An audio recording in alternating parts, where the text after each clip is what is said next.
Briggs. Well then, my boy. Um, yeah, your Philadelphia Eagles are Super Bowl champions, all right. Um, we certainly got a lot to get into. I'm not even gonna waste time on this. Brandon, the stage is yours, my friend. Josh, I've gone back to the bye week when it was 2-2, and the Philadelphia Eagles were looking bleak on offense. There was question about Nick Sirianni. He was fighting with fans in the stands. Callers on 94.1 WIP in Philly wanted him fired. There were people like you who, and I quote, said, "Will the real Jalen Hurts stand up?" From that moment forward, this Eagles team went 16-1, with their only loss being the game that Jalen Hurts left in the first quarter due to a concussion. This was not just a Super Bowl victory. I do not care what the final score says. This was a Seattle Seahawks, Denver Broncos, Super Bowl 48-esque beatdown of Patrick Mahomes and the Kansas City Chiefs. And what I've been saying for the past 2 weeks all came to fruition. As great as Jalen Hurts played, as great as Saquon Barkley was all season long, they did not really win the Philadelphia Eagles in the Super Bowl. What won the Philadelphia Eagles their second Super Bowl in franchise history, and my second Super Bowl in franchise history, was Jalen Carter. Josh Sweat, who I thought made a case for himself, he could have been MVP of this game. Nolan Smith, Brandon Graham, Jordan Davis, Cooper DeJean, Quinyon Mitchell, Zach Bond, and that Eagles defense, who absolutely put the Kansas City offense, Patrick Mahomes included, in a straitjacket for 4 quarters. The Philadelphia Eagles had more points at the end of the first half than the Kansas City Chiefs had yards. And yet, despite that statistic, I got to admit to you, at the start of the second half, I was still not 100% convinced. I gave Kansas City their respect. I said, oh, they're going to come out of the second half. They're going to show something. Don't let up. And all we did was we went right down the field, and we got a field goal. We got another turnover, and then Jalen Hurts was able to hit Devontae Smith when Kevin Burkhardt in the booth said they're just going to run the clock. Oh no, maybe he's going to throw the dagger. Bam, 50 yards through the air. Touchdown, Devontae Smith. At that point, the game was over. Complete domination. This Eagles team, like I've been saying since week 4, Jalen said, Vic, I apologize. They were better than your Detroit Lions. They were better than the Kansas City Chiefs. They were better than the Buffalo Bills. Jalen Hurts proved himself to all the doubters out there. Howie Roseman now, in my opinion, is a Hall of Fame general manager. And Nick Sirianni proved to himself that he is not, as Pat McAfee would say, and I quote, some big dumb dipshit. He is one of the best head coaches in the National Football League. It'll be interesting to see how they replace Kellen Moore, because that means it's going to be another offensive coordinator in the year of Jalen Hurts. His like 9th in 8 years. Yes, but I want to just point out something super quick, not to start any type of controversy.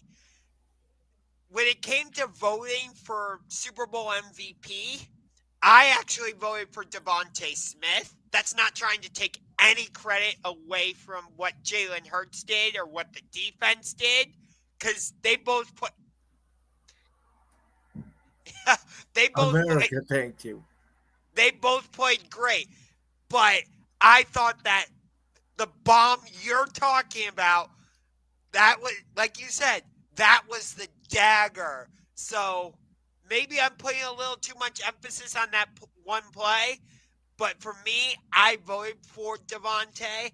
But again, that's not to take anything away from the defense, because holy crap, your defense just said, Kansas City, you're not doing anything. You said it reminded you of the Seattle-Denver Super Bowl. It actually reminded me more of what Tampa Bay did to Kansas. Every, everybody has said that, and I completely get where you're coming from. What I was saying was, forget the two garbage touchdowns Kansas City scored at the end of the game. I mean, who cares? Nick Sirianni was getting a Gatorade bath dumped on him before Patrick Mahomes for that touchdown pass to Xavier Worthy. What I'm talking about was the score was reminiscent of that Denver Seattle Super Bowl until the final 2 minutes. Oh, and I'm not disagreeing with you on that either, because I totally understand where you're coming from. But the way your defense basically, I think I heard the stat correctly. You guys got 6 sacks on Mahomes, and how many blitzes did you have? Zero. Now that stat is sort of misleading because a blitz means it doesn't mean that a linebacker is coming. It means you're bringing more than 4 rushers. There were times where they would have Josh Sweat drop out and Zach Bond would blitz, if you will, or he'd come from a linebacker position. So they wouldn't just send they're from 4 pass rushers. They mix up their looks, but they never sent more than 4 rushers. Yes. But what was interesting is if you watched that game, which I know you did, 127, I think I saw, million people. I know it was the most watched Super Bowl ever if you count Fox, Tubi, and the other sources of watching. Okay, but my point though is this: if you really watch that game closely, kind of like with an analyst cap or however you want to say it, you would have seen that the Eagles weren't doing anything sophisticated on defense. They basically lined up in that same defensive formation the entire game, and Kansas City couldn't do anything with it. I kind of forgot Travis Kelce was on the field. Yeah, he didn't catch a ball in the first half, as far as I remember. And listen, we'll get into this at some point. Trav, it was a great career for you, buddy. But let me just say this: it's a love story, baby. Just say yes. Travis Kelce, Patrick Mahomes, your asses belong with me now. And Travis, you can go to your little girlfriend who grew up a Philadelphia Eagles fan, by the way, and you guys can run out to the sunset because I think his career is over. I would tend to agree with you. And we'll get more into this later, but this does a lot in terms of Jalen Hurts and how we view him. Because if you go back to Super Bowl 57, if it hadn't been for the fumble, I think the Eagles are Super Bowl champions in that game too. C.J. Gardner-Johnson said it before the game. He said not even the fumble, if the field was not slippery in that game, the Philadelphia Eagles would have dominated the defensive line. It would have looked exactly what it looked like on Sunday. Most likely. I don't want to say for sure because you just never know. The only thing I know for sure is this helmet right here is the new excellence for what greatness looks like in the National Football League. And I don't think this is just a one-off for the Eagles to win this one Super Bowl. Because think about it. You got A.J. Brown locked up. You got Jalen Hurts locked up. You got Devontae locked up. Saquon's probably going to be there for a few years. Most of your defensive line, if I'm not mistaken, is on their rookie contract. Outside of Sweat. Sweat's a free agent, but we got the kid Hunt, number 58, who is the second most highest graded player in the Super Bowl according to Pro Football Focus. Okay. The one player that might concern me just in terms of your defense, if you lose him, is Zach Bond. I think he was a great pickup for you. I agree, and I unfortunately think someone is going to pay him a lot of money. So that might be a hole you have to fill. But knowing Howie Roseman, he'll find somebody in free agency or in the draft because he has a tendency to do that.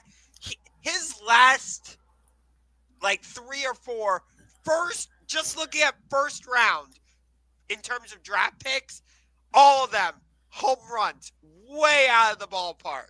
And by the way, this is another point that Ross Tucker, who works for CBS, he does the Eagles preseason games on their local TV there in Philadelphia.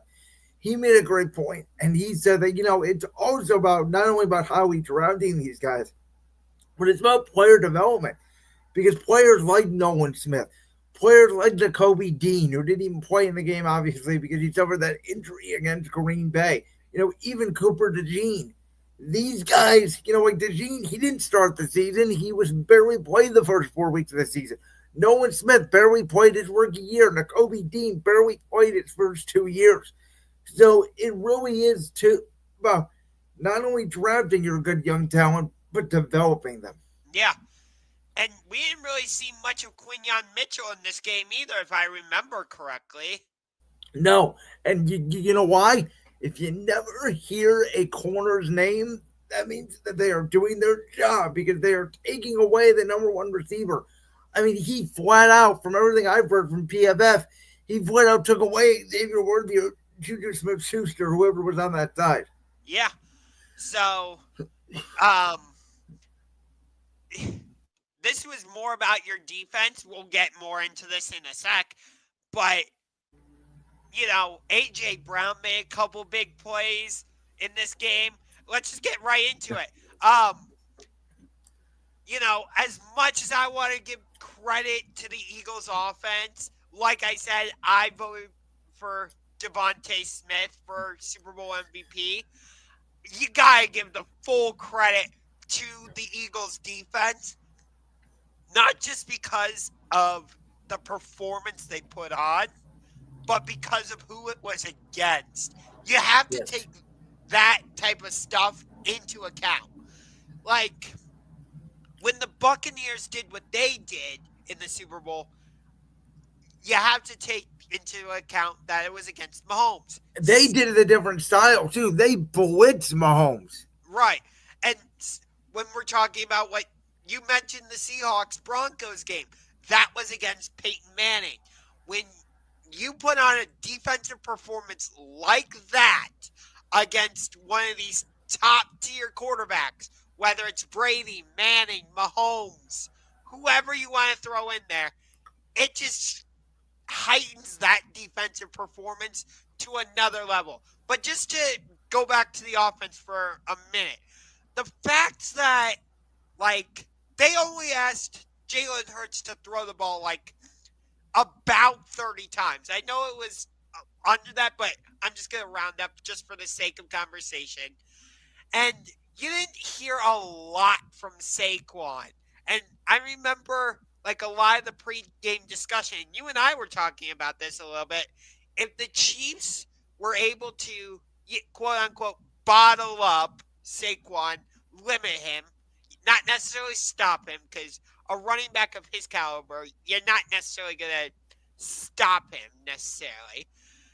But I think you and I were kind of on the same page in that regard, that if you can at least contain Saquon to a certain extent and put the ball in Jalen Hurts' hands, you're going to be in good shape if you're Kansas City. I think that was kind of the perception. Maybe I'm misinterpreting what you were saying. I just said flat out we're going to win the game. I did not think if you put the ball in Jalen Hurts' hands, it was a detriment. I wanted them to put the ball in Jalen Hurts' hands because I know that when the game is bigger, when the stage is brighter, Jalen Hurts makes big plays. Jalen Hurts, this now includes the Super Bowl. Do you know in his last 14 games started and finished, he has 35 total touchdowns. That includes passing and rushing. 2 total turnovers. The only sign that I got a little bit worried when I thought, oh boy, Kansas City could make this a game, is The only interception Jalen threw on that third down when I thought we could have cashed in with Jake Elliott, got up 10-0. Bam, Jalen Hurts for the interception. And I said, oh, here we go. We just gave him the ball back. And you know my details I've detailed all the time about if you turn the ball over against Kansas City even one time, you're going to lose the game. Well, my Yes, defense. you said that in the AFC Championship Yep. between Buffalo and Kansas City. I definitely remember you saying that. But Continue.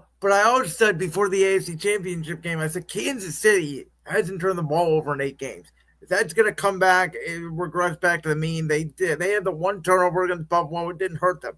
Patrick Mahomes threw 2 of the worst interceptions of his whole career in the Super Bowl. The one to Cooper DeJean, I don't think he just didn't see him. And the one that Zach Bond made was an incredible catch by Bond. But the credit on that play does not go to Zach Bond, to me. It goes to Josh Sweat for literally taking Joe Tooney and throwing him into the lap of Patrick Mahomes, forcing him to throw the ball quicker than he wanted to. Do you remember one of the keys I said going into this game about DeJuan Jones? Jawan Jones, the Chiefs right Yes, tackle. DeJuan Jones. Do you remember what I said about that? Yeah, about how he always gets false starts. Yeah. Yep. And I think the Eagles took full advantage of him defensively. Like wherever he was lined up, that's where I saw the pressure mostly coming from. Like it felt like Philadelphia was almost targeting him. Not to not to take any credit away from from your overall scheme, but from my perspective, that's what it felt like you guys were doing. That was a masterclass from Philadelphia Eagles fan growing up, defensive coordinator Vic Fangio, who most importantly did not decide to throw the game like Jonathan Gannon did 2 years ago, and just like Ellen Moore decided to call a perfect game at the perfect time. And Josh, I'm going to tell you something that not a lot of people out there know. Maybe it's more public knowledge now. Maybe you know about this. Maybe you don't. I'm not sure. You know, last year, Vic Fangio, where he was. He was the defensive coordinator in Miami. Do you remember what the Dolphins players said when Vic Fangio left the building? I do not. They said they were glad he was gone because he coached them too hard. That was literally what had their defense. Jalen Ramsey, their other corner. Oh, I'm forgetting his name off the top of my head. Because Mike McDaniel, is such a good cop out there that apparently Vic Fangio coached him too hard, and they all went to Mike McDaniel and cried, "We don't want hard coaching." And Vic Fangio came into my town this offseason and told Dick Sirianni, "We need more physical, hard practices and training camp. We need to get these guys acclimated. We need to get these guys being able to tackle." And guess what? They did. And guess what? I don't care what the outside noise was on Nick Sirianni. Who was the only freaking Philadelphia Eagles fan in America that defended Nick Sirianni? You're looking at him right here. Because I knew deep down these players loved Nick Sirianni. You could hear him on the sideline. You could hear him in the locker room. You can make fun of Nick Sirianni all you want. He wears jerseys to the game. He looks like he has a punchable face. He gets rowdy. He coaches like a fan. Sure, he does. But you know what is no mistake? I don't care how talented your roster is.